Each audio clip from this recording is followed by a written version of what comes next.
Before the ships came, before the swords and the crosses, they say the earth itself would rise and speak their names. This is Voices of the Forgotten, where Africa's lost stories rise again. Blacks, now known as Africans, have existed before recorded time, even before the Bible. Africans, who are naturally known for their black skin, are known as the descendants of Ham, one of Noah's sons. That's where blacks originate from, in the Africa we see today. However, today Africans have been scattered around the world. There's no place or country where you won't find a black man or an African. But before they scattered around the globe and left their main source, which is Ham, one of the sons of Noah, here are 10 places they settled and originated from before spreading out to other places on Earth and before colonization occurred. 1. The Dust and the Drum. Nok, Nigeria, 1500 BCE. Have you ever heard of Nok? Not just as a word, but as a people. Before the famous Ashanti, before the mighty Zulus, there was the Nok civilization, nestled deep in what is now central Nigeria. They didn't build in silence. They built in terracotta, life-sized heads, eyes wide like they'd seen something high, something not entirely of this world. One figure stands out, a man with horns fashioned into his face. Priest? God? Or maybe both. Archaeologists found him buried beside iron tools, centuries older than any in Europe. The soil around him still glowed faintly, almost warm, they said. No explanation given. Some say Nok was not the beginning, just the first whisper. 2. Gold hidden in stone. Great Zimbabwe, 1100 CE.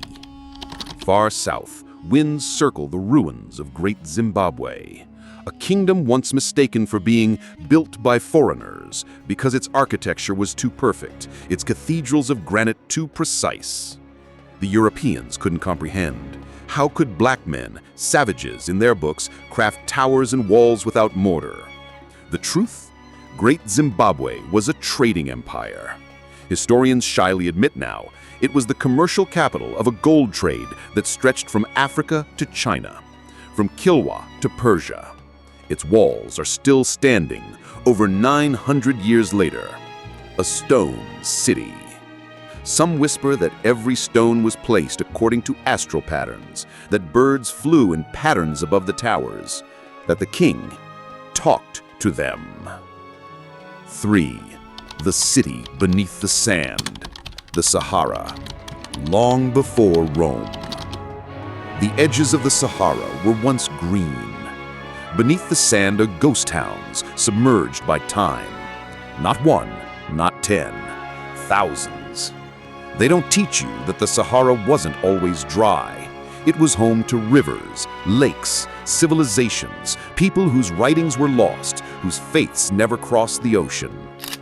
A few thousand years ago, a man named Tamsa claimed he could speak with rain. He led his people across the greening desert, following the stars. They say he disappeared into Lake Megachad with a crown of flame on his head. Years later, an explorer reportedly found a map carved in ivory, a map of North Africa, complete with rivers that don't exist anymore. No one could explain it. 4.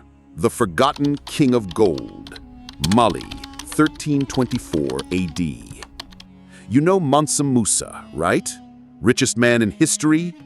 But you don't know his brother, Abubakar II, because they erased him.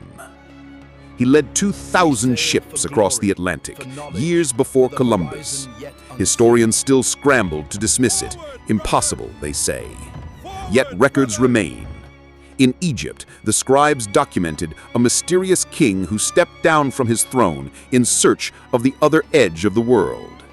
He filled ships with griots, blacksmiths, architects, and even palm seeds, and then set sail west. Never returned. But rumors swirled in Mesoamerica, Inca legends of black men who arrived with gold and knowledge. the Olmec heads, colossal faces with African features, began to appear. Coincidence? Or a story buried under empire? Now follow me to the Horn of Africa, before Axum, before Christianity ever stepped foot. In the land that would birth the Queen of Sheba was a kingdom few now remember, Dmut. There they say obsidian knives could sing, that the people spoke the Giz script long before fancy alphabets arrived.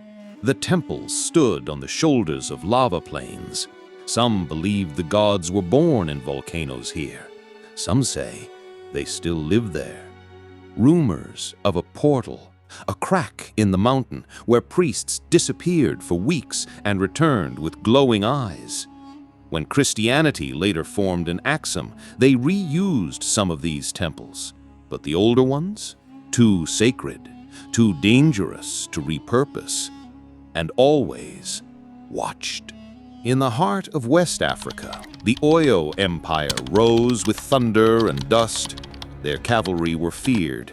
Their priests, Babalawos, could walk in dreams and pull answers from the ether.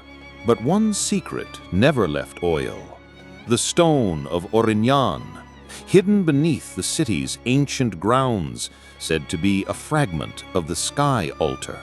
It glowed faintly when touched by direct moonlight. Legend says it could choose kings. One British soldier once wrote in his diary before vanishing, "It pulsed like it had a heartbeat. I felt watched, not by eyes, but by something older." His page ended mid-sentence. They never found his body. Today, it said, the stone still lies hidden, untouched, because no one truly worthy has arrived since. In the dense forests of Central Africa, the Kingdom of Kongo was once a beacon of power, diplomacy, and spiritual insight. They had universities, a written language, trade routes that connected to India. But there's one story they don't tell you: the ceremony of the four winds.